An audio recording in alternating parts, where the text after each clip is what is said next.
I am Lisa. And I'm Eric. Do you want to improve your English easily? If so, you're in the right place. Okay, today we'll listen to a podcast about how we can apply the Pareto principle to learning English. Remember, you can get the free transcript file in the description section. Let's listen to it. Hi, everyone. Welcome to another episode. Today, we have something exciting to share that could change the way you study English.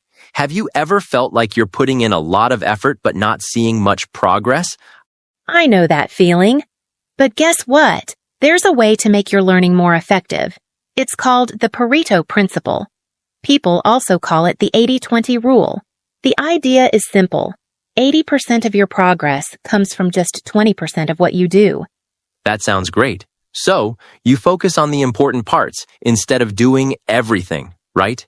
Exactly. And that's what we'll talk about today. How you can apply the 80-20 rule to learning English. It can help you improve faster and spend your study time more wisely. Let's jump in and see how this works. What exactly is the Pareto principle, Emma? The Pareto principle is named after an Italian economist, Vilfredo Pareto. He noticed something interesting. 80% of the land in Italy was owned by just 20% of the people. Later, this idea was applied to many other areas. It shows up in business, health, and even personal habits. Oh, I see. So, is the idea that a small part of something often produces most of the results? Exactly. For example, in business, 80% of sales often come from 20% of the customers. Or at home, you might notice, you wear 20% of your clothes 80% of the time. It's all about focusing on what matters most. That's really interesting. So, how can we connect this to learning English? Well, the key is to focus on the 20% of learning that will give you 80% of the results. That could be learning the most common words and useful phrases, or practicing listening to real conversations. I like that idea. It feels like a smarter way to study. It really is. Next, we'll discuss applying this to your language learning routine. So, Emma, how exactly can we apply the Pareto principle when learning English? The first step is identifying the areas that will give you the most significant results. For example, studies show that learning the most common 1,000 words in English helps you understand about 80% of everyday conversations. Wow. Just 1,000 words can make that much difference? Yes. That's why focusing on high-frequency words is so important. Instead of memorizing long lists of rare vocabulary, you concentrate on words you'll actually use. It makes learning a walk in the park compared to studying complex, low-frequency words. I like that. It feels more practical. But what about grammar? Great point. The same rule applies. Focus on essential grammar, things like present, past, and future tenses. You don't need to master complex grammar rules to start speaking. So, the goal is to focus on the basics that will help us communicate? Exactly. Also, practicing listening and speaking is part of that 20%. Listening to podcasts, TV shows, and real conversations will help you pick up natural phrases and pronunciation. That makes sense. Are there other areas where this applies? Yes. Reading simple texts like news articles or stories can also help. You don't need to read complicated books, just focus on materials that reflect everyday language. I like that approach. It feels more manageable and realistic. And don't forget to practice. Speaking with others or even with yourself can have a big impact. The key is to keep things simple but consistent. So, by focusing on vocabulary, basic grammar, listening, and simple reading, can we see faster results? Absolutely. And the best part, it's less overwhelming. When you know you're working on the most important things, it keeps you motivated.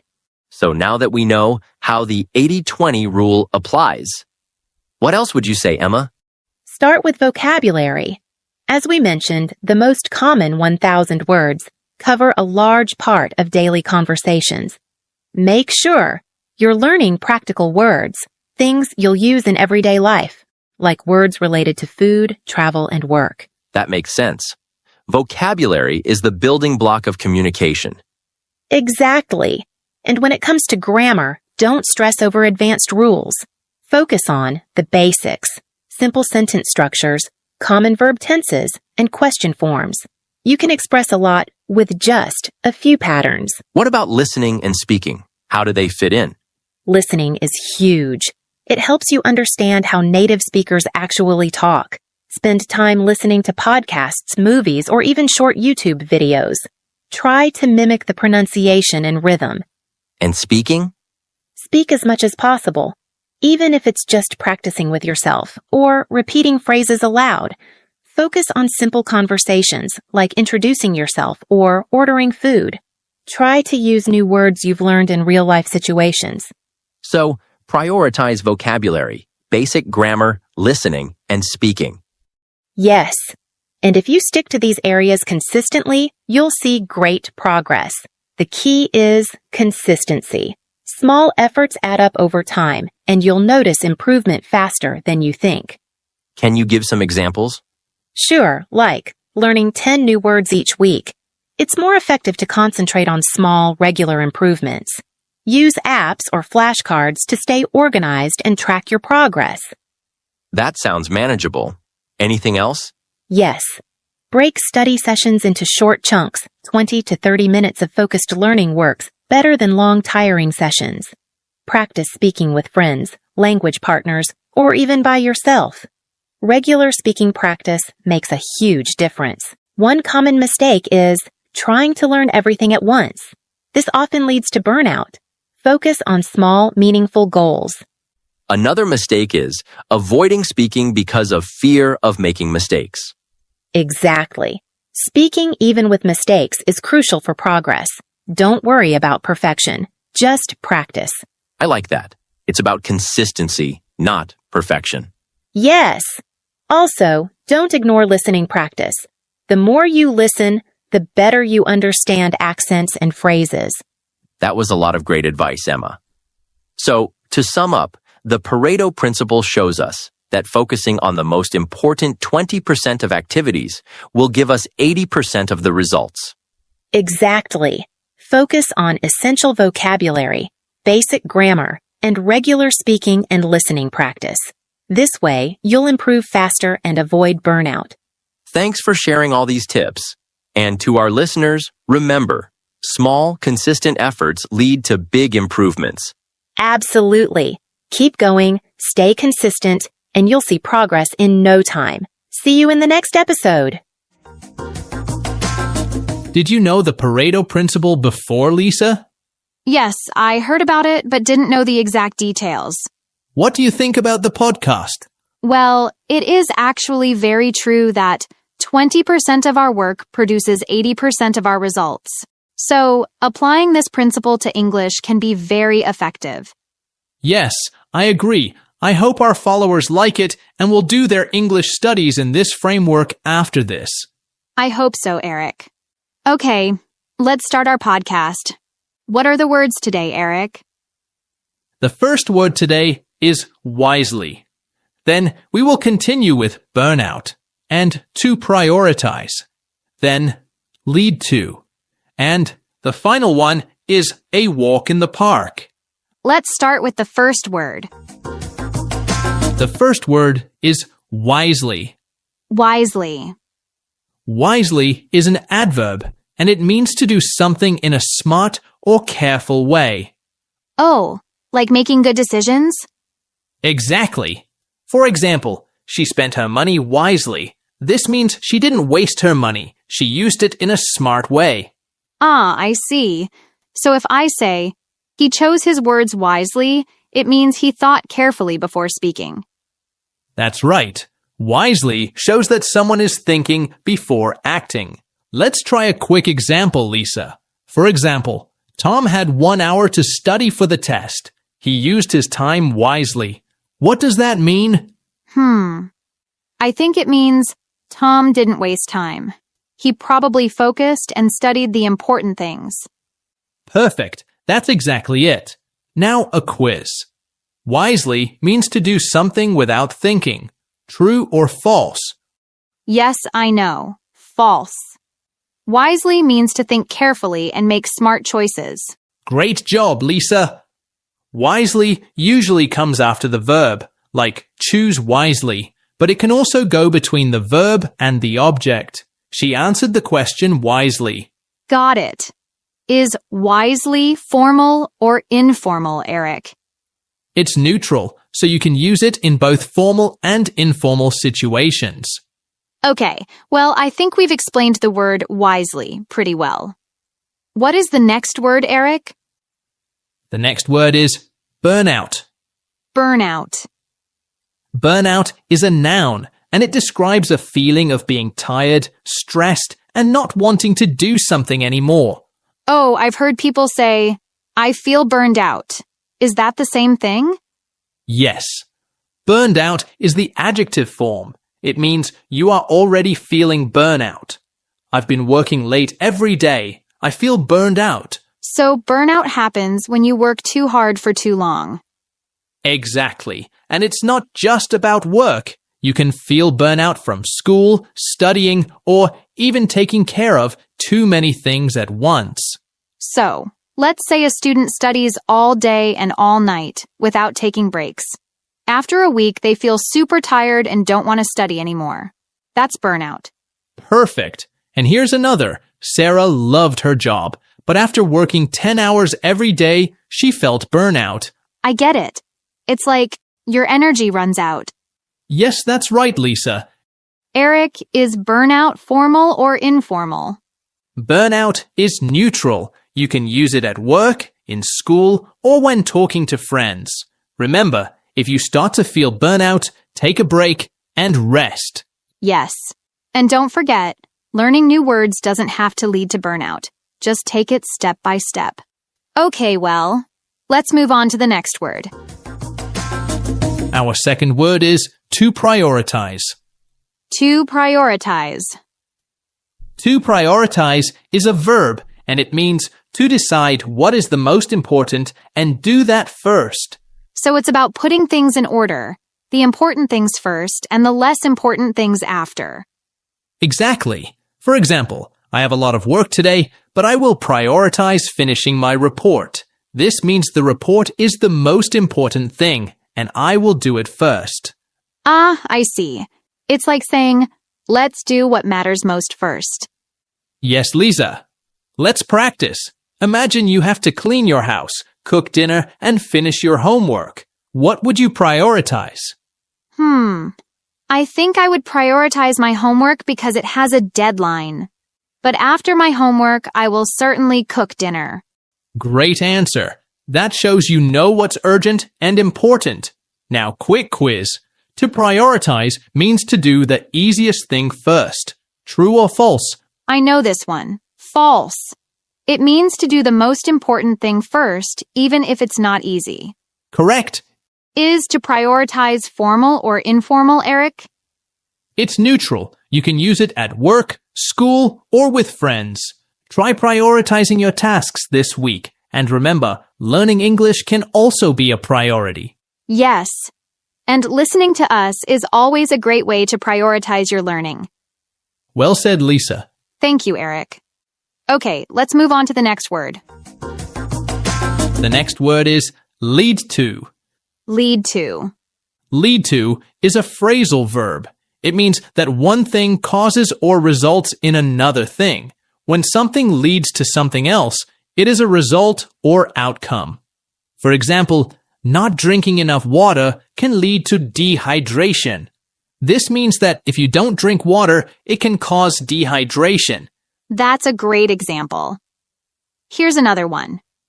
Hard work often leads to success. This means if you work hard, it will cause success. Lead to is often used to talk about consequences. It can describe good or bad results. For example, eating healthy can lead to feeling more energetic. Or lack of sleep can lead to feeling tired the next day. A quick grammar tip. After lead to, we use a noun or a verb with ing. For example, his hard work led to success, or her actions led to winning the prize. And remember, the past tense of lead is led. So you can say, the heavy rain led to flooding. I think that explains lead to really well. We hope listening to this podcast leads to more confidence in English. Yes. And remember, small steps lead to big progress. Okay, well, let's move on to our last word today. The last word is a walk in the park. A walk in the park. A walk in the park is an idiom. It means something is very easy to do. Oh, I see. So if something is a walk in the park, it's simple and not stressful. Exactly. For example, the test was a walk in the park. That means the test was really easy. Lisa, can you try using a walk in the park in a sentence? Sure. Cooking pasta is a walk in the park for me. Nice one. Here's another. Learning new words can feel hard, but with practice, it becomes a walk in the park. Okay, now, quick quiz, true or false? If something is a walk in the park, it is difficult. The answer is a walk in the park. False. It means it's easy. Perfect. Is this phrase formal or informal? It's informal. Perfect for conversations with friends or family. I hope learning with us feels like a walk in the park. I hope so, Lisa. Well, that's it for today's episode of Simply Explained English. We hope you found the words helpful and the explanations easy to understand. Thanks for listening. Keep studying your English.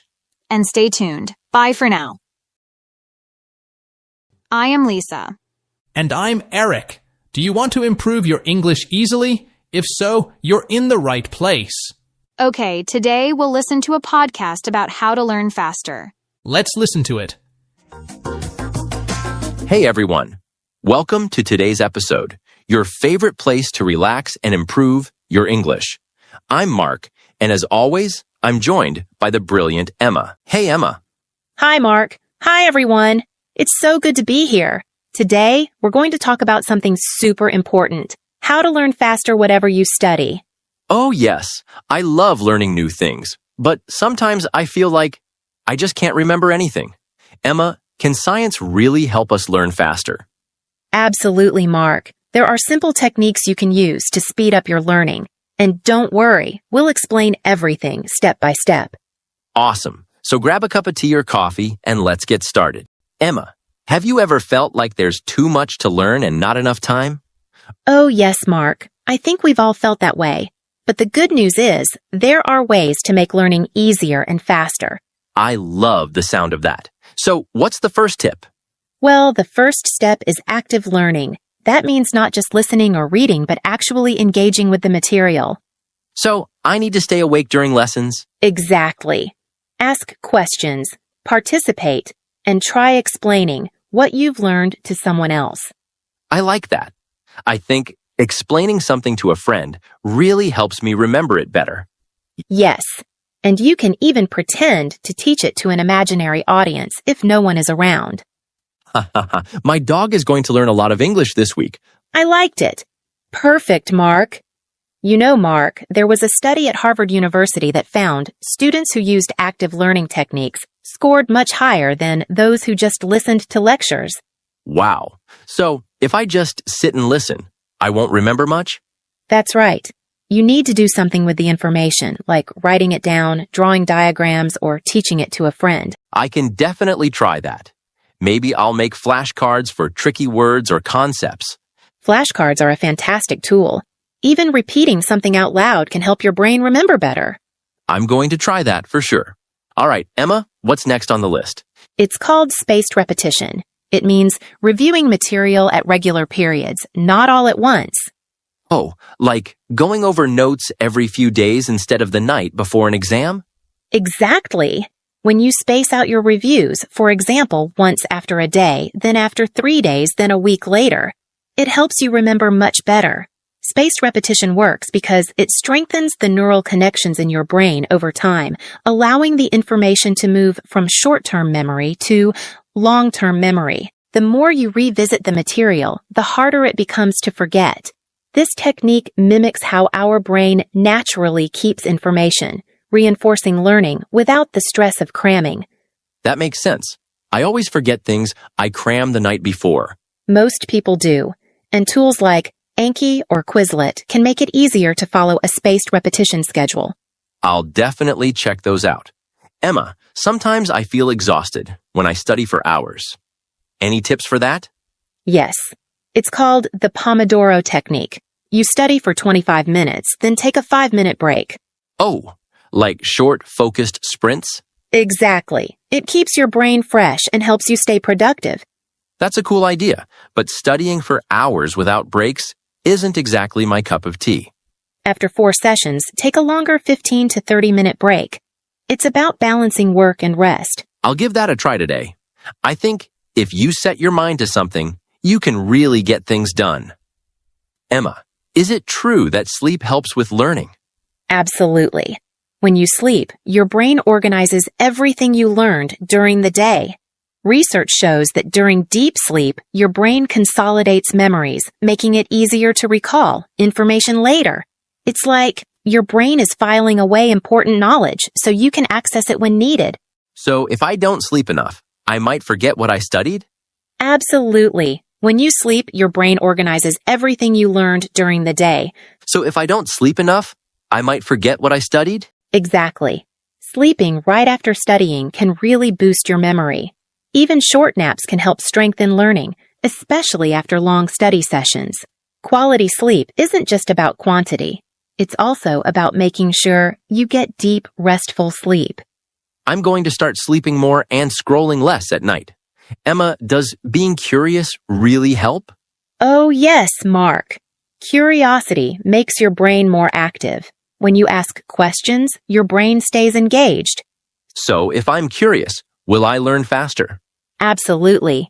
Curiosity helps you dive deeper into topics and remember them longer. Okay, sometimes I get bored. What should I do? Mix it up.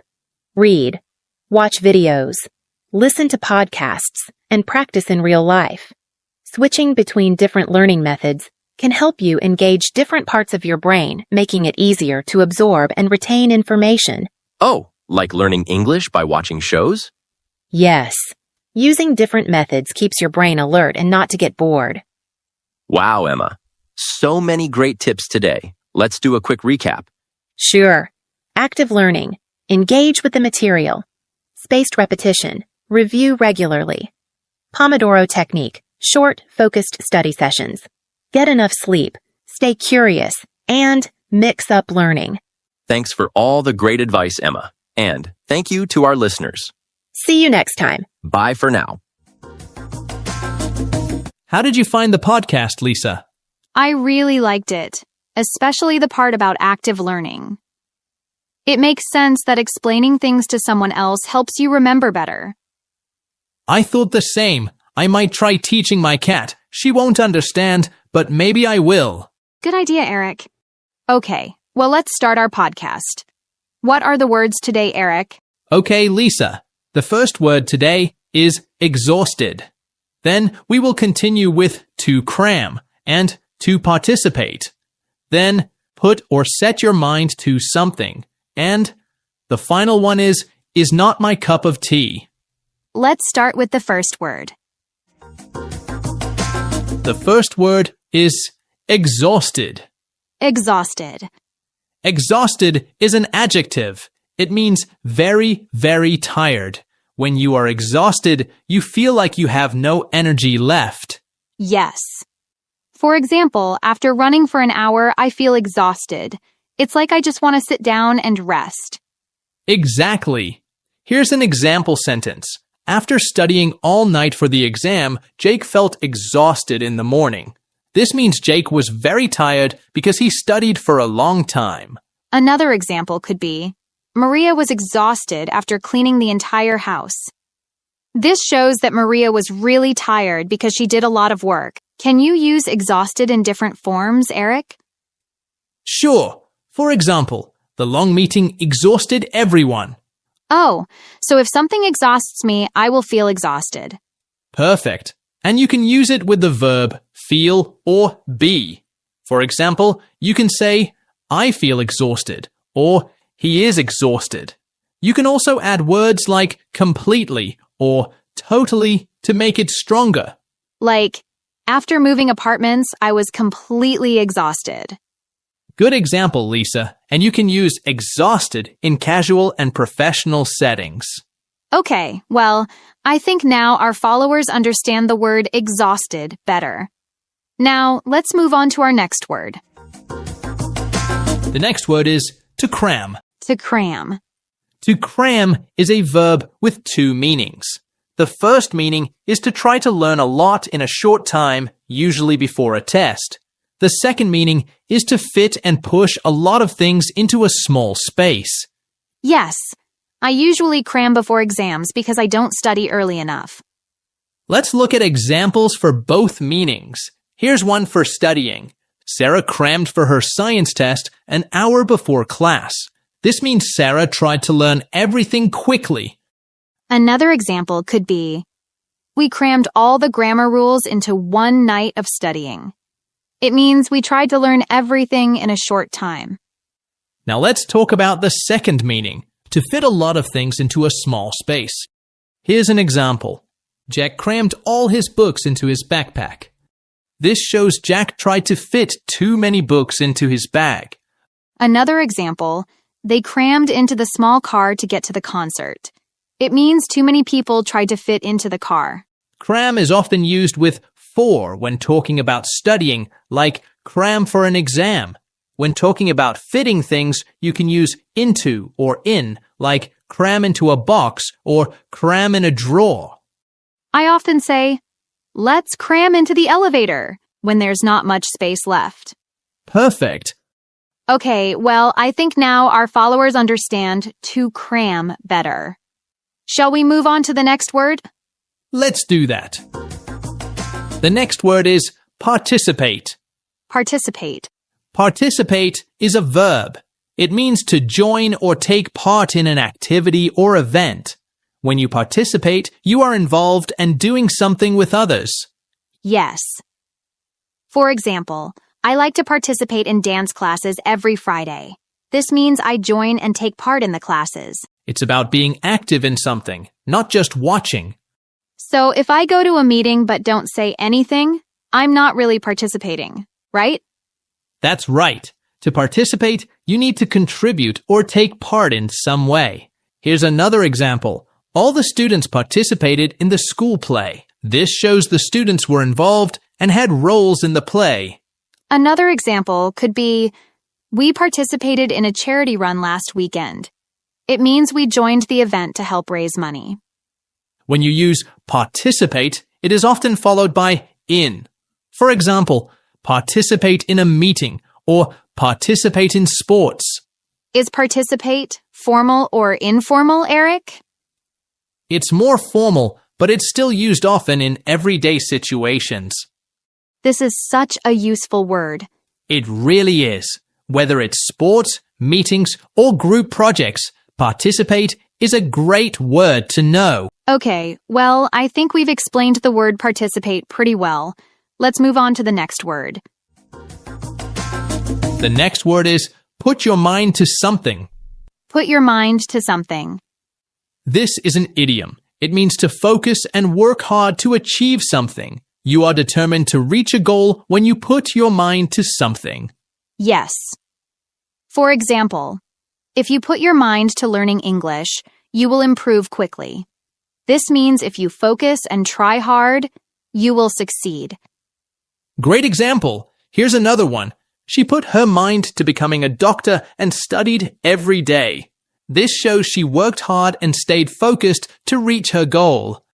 Another example could be, Jack can finish the project if he puts his mind to it.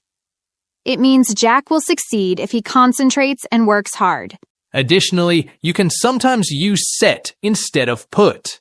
Like, they set their minds to winning the competition. Is it more informal or formal? It's neutral. You can use it in casual or professional settings. I really like this phrase. It feels positive and encouraging. Well, if you put your mind to it, you can learn so many new words with us. Absolutely, Lisa. You can also say, you can do it if you put your mind to it. Okay, well, I think we've reached today's last word. What is the last word, Eric? The last word is not my cup of tea. Not my cup of tea. This phrase is an idiom. It means something you don't like or enjoy. If something is not your cup of tea, it's not your preference or interest. Lisa, do you like horror movies? Ah, I know how I will answer.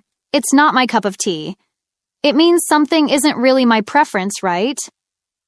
Perfect. If you say, it's not my cup of tea, you're politely saying you don't really like something. Here's another one. Camping in the forest is not her cup of tea. It shows she doesn't really enjoy camping.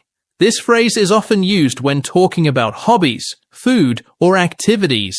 It's a polite way to say you don't like something. So, where does this phrase come from, Eric? Good question. It comes from British English. Tea is popular in the UK, so something being your cup of tea means it's enjoyable or to your liking. Oh, I love that. But what if I do like something? You can say, it's my cup of tea. For example, romantic comedies are my cup of tea.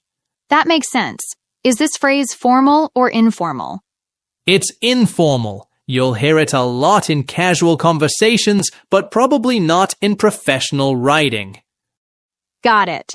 So it's more for chatting with friends or family. Exactly, Lisa.